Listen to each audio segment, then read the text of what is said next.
Welcome back to the third official devlog of Reign and Ruin. For those of you just joining us on this journey, I'm Treb, the lead developer of Reign and Ruin, a multiplayer survival game that takes place in a medieval fantasy world. Alright, so a huge announcement before we go any further. Reign and Ruin is going into Steam Early Access by the end of this year. There's a link in the description to our Steam store page so you can wishlist the game. It's very important you wishlist it to help the Steam algorithm and to help our game succeed. So please wishlist Reign and Ruin today. In today's devlog, the first feature I'm so excited to show off here is the siege mechanics we've been working on. So after I finished scouting this base that I want to raid, I made a little platform here, and I'm about to put on the Catapult. What a beauty. So this siege weapon is great for bashing through wooden and timber walls. Let's take a look at how it works. So you'll notice we have a counterweight area, we have a reload area, and an ammo area that'll show up in a sec. So you're going to want to start by opening the counterweight chamber and adding some counterweight to the catapult. So the more counterweight you add, the further the catapult missile will travel. Now you're going to reload the catapult and it plays a little animation there for you. And now you can open the catapult ammo chamber where you put in the catapult stone or the missiles that the catapult will fire. Oops, that's supposed to say fire catapult, but we'll fix that. And fire! Oh, looks like we were a bit short.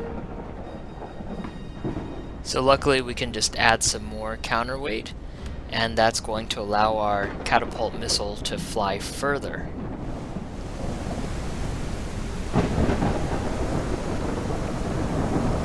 Alright, let's see if we put enough counterweight this time.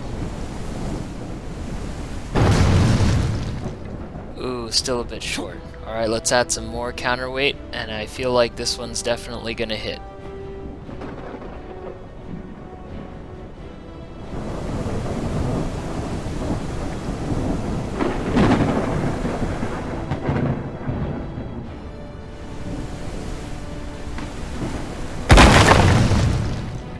Knock knock, it's Treb. So we got into the first layer of their base here, and let's, it's kind of dark, so let's take out a torch. So you can either hold the torch in your hotbar, or you can drag it to your utility bar, and this is going to have it holster basically to your belt, which is useful if you want to have a weapon out at the same time. Alright, let's take a look at some of our loot here. And you might notice now here that weapons, tools, and armor have a durability bar to them now. So this is a new feature for Reign and Ruin. Alright, let's continue on with our raid, and let's see if we can get into the second layer of this base, and I'm sure the loot is really behind that second wall there. So we're going to add some more counterweight so our catapult missile flies further.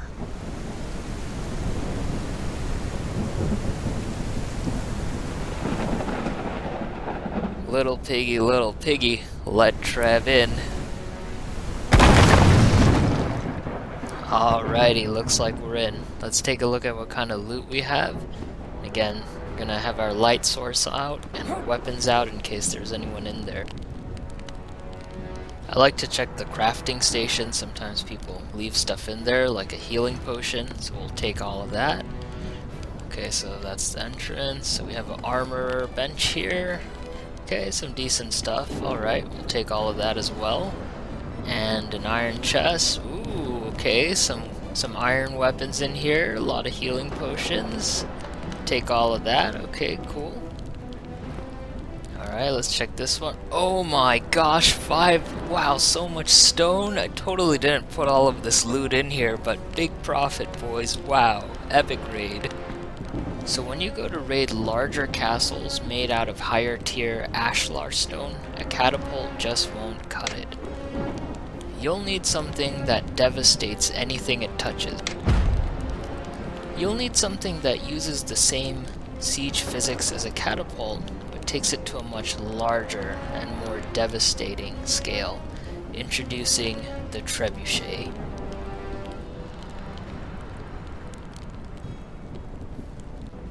So this absolute juggernaut of a siege machine works pretty much the same way as a catapult. After adding the counterweight, you're going to reload it, add your Trebuchet stone to the ammo barrel,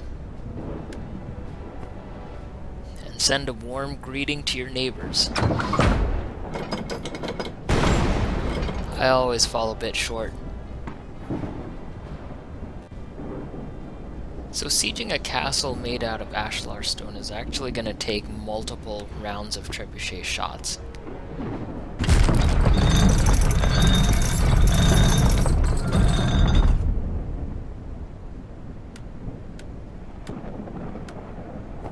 One thing unique to the Trebuchet is you can rotate its position to line up the perfect shot. So just press E and drag it around.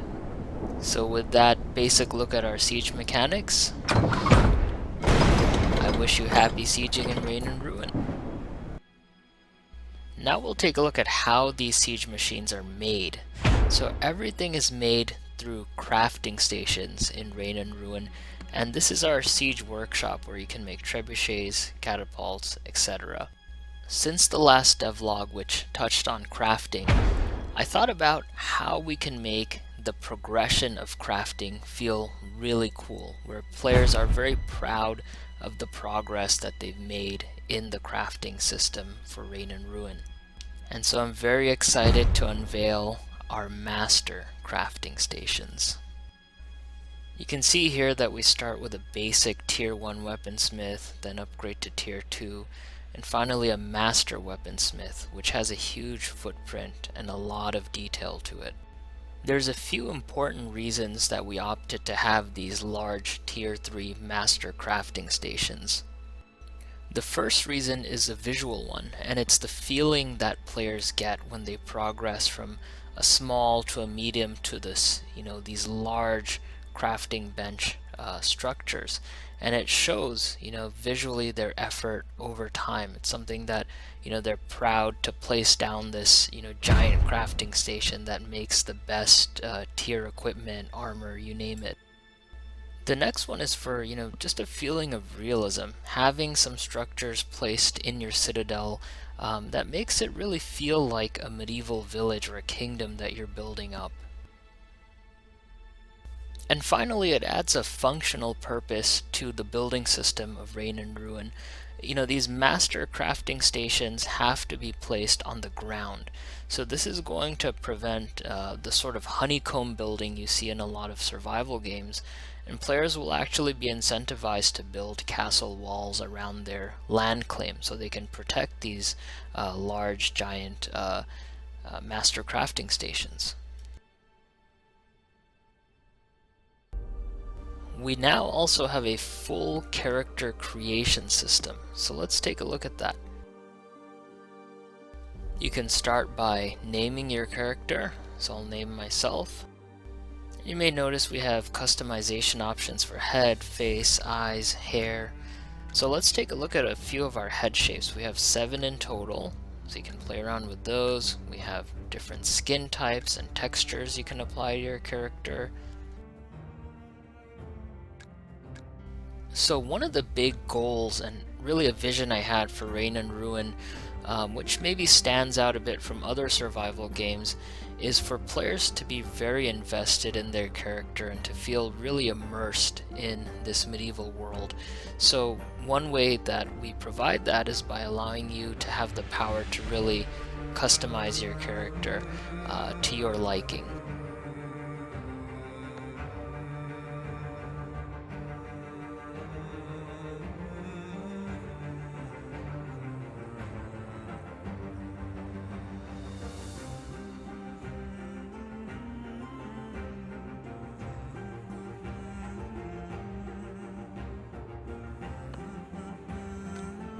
We even have a variety of eye colors that you can play around with.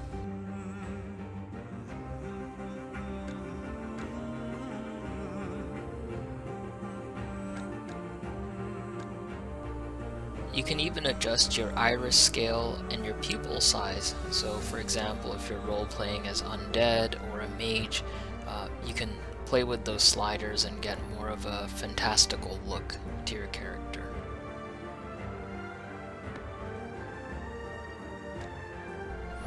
And when it comes to hairstyles, we have more styles than a medieval Beverly Hills hair salon. Whether you want to look like Friar Tuck, Ron Jeremy, short hair, long hair, Viking hair, we've got you covered. You can make that character. And just like a Beverly Hills hair salon, you can change the root color of your hair, or you could change just the tip. We also have a variety of facial hair styles and colors to help you achieve that fabulous look. And finally, for the guild system, which we'll cover in the next devlog, you can choose your guild sigil and a color for your sigil right here in the character creation menu. Once you complete character creation, you'll find yourself in the starter town, which is basically a safe zone and also much like a tutorial area where you learn the ropes of the game. It's a lot like Tutorial Island if you played RuneScape. So here you'll find the survival NPC that we'll put in. They'll teach you how to chop wood, cook some food. Here's, for example, where the mining instructor will be. They'll teach you the different ores, how to mine, the smithing instructor, and all of these buildings here you'll notice have interiors. So future vendors will be in here. They have recipes you might need for crafting stations. This is the builder tutorial area, and also you're going to have quest givers throughout our early access experience populating this town, with new quests coming out throughout early access. This is our practice PvP arena, where you keep your items if you die within that arena. Here is our mounted jousting tournament area. We have plans to add mounted combat in the future.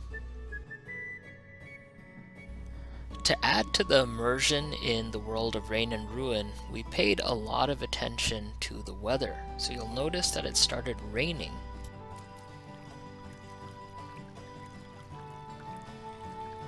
So when it rains, we have these puddles forming, and the more it rains, the deeper the puddles actually get. They create water, you can splash in them, and now you can also sit down by pressing X. So you can sit by a campfire, rooftop, and if you press Z, now you can lay down. So this really adds a layer of immersion to the world of Rain and Ruin, where you can enjoy the scenery, or you can lay down and use that time to wishlist Rain and Ruin now on Steam as we get ready for early access launch.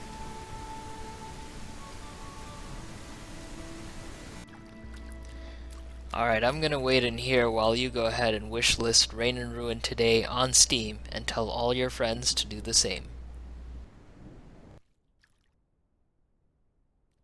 Our horse mounts received a bit of an update as well. It's still F to mount, but now you also have an inventory where they have inventory slots, 3 by default, and equipment. By adding a saddle to our horse, we expand the number of equipment slots. You'll see it on the horse as well. And we can add some armor to the horse, and this is basically going to increase the horse's durability, or the horse's health.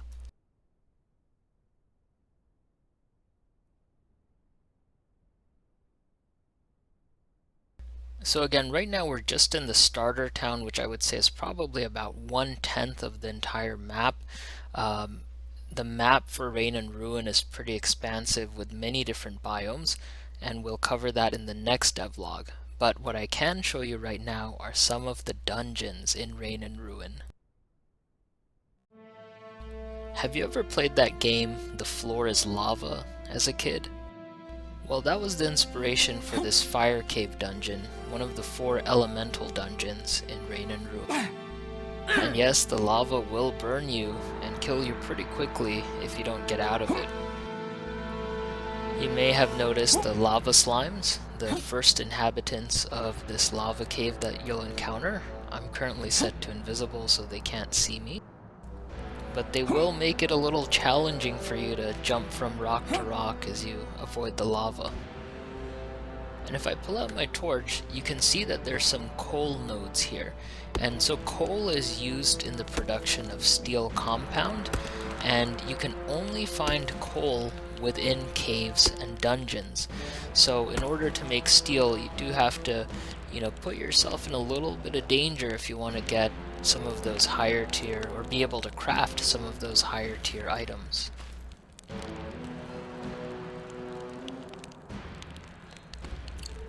Alright, and on to the next room here of our dungeon, you're going to notice some stone golems. Now, these creatures are very powerful.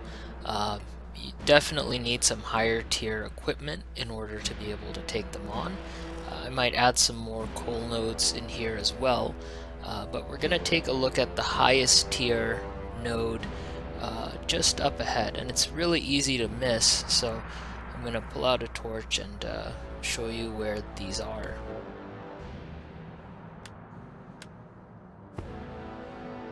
So these nodes of Shadmantium ores are usually found near the end of caves and dungeons, and you can see even with a steel pickaxe, it's going to take me a while to get this node down completely.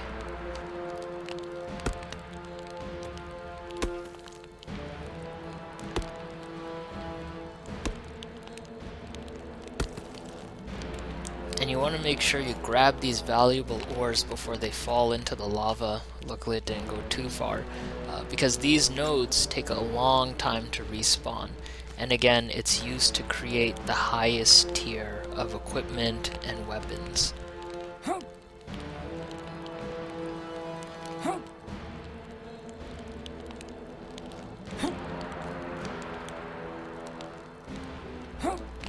So I'm super excited to unveil that at the end of each dungeon or cave, there will be a boss fight.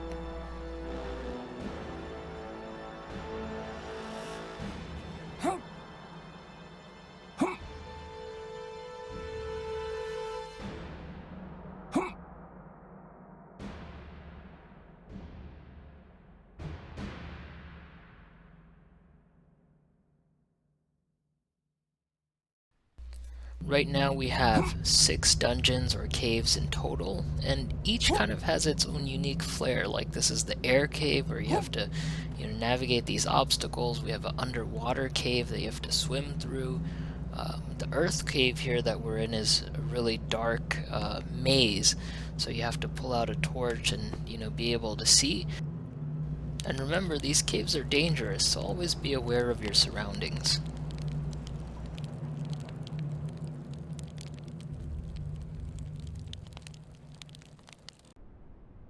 So the last thing we'll take a look at today is the Kingship System.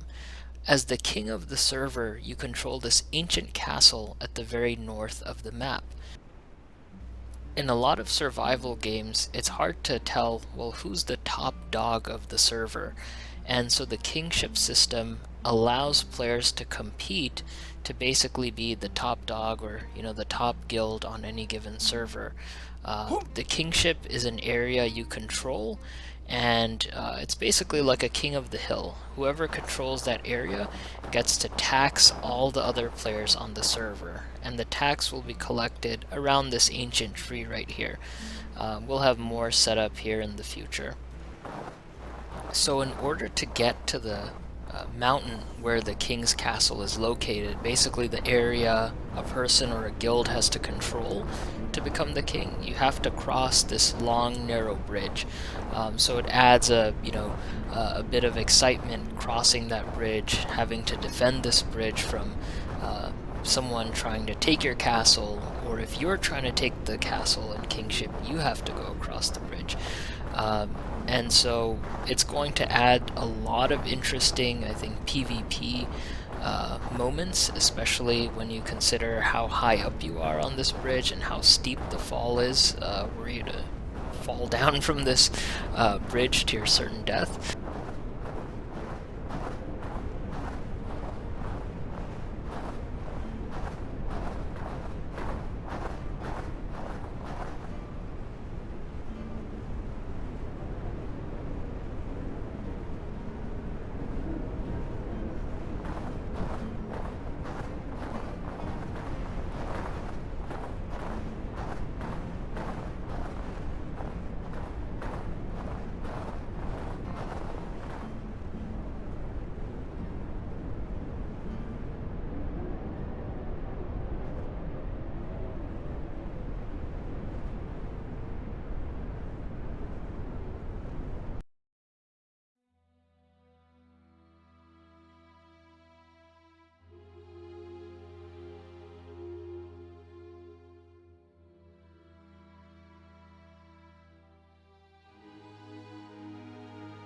This is the ancient throne room, and whoever sits on that throne lays claim to the entire server, and they can tax all of the players on the server, and they become king of the realm. You do need to craft a special ring in order to be able to be worthy to sit on the throne, and crafting this ring is going to be challenging. It's going to require you to defeat all of the bosses in the different caves and dungeons, a lot of crafting. So once you sit on the throne, there's a claim timer. Once that completes, you will have claim of the throne. So you can name your kingdom first of all. So let's pick a cool name here. And you can also set a tax rate up to 20%. So if a player collects 100 stone and you set the tax to 10, you get 10 of the stone. But you get that from all the players on the server. So it's good to be king. Thank you for making it this far into devlog number 3. As we prepare for Reign in Ruin's early access launch to Steam by the end of this year, please be sure to wishlist Reign in Ruin on Steam. Every single wishlist will help Reign in Ruin succeed. Next, be sure to share this video with your friends and with your Discord community so they can wishlist Reign in Ruin on Steam as well. And finally, join our Discord community. We'd love to have you in our community and build Reign in Ruin together. This is Treb signing out. Thank you so much for watching this devlog. I'll see you on the next one.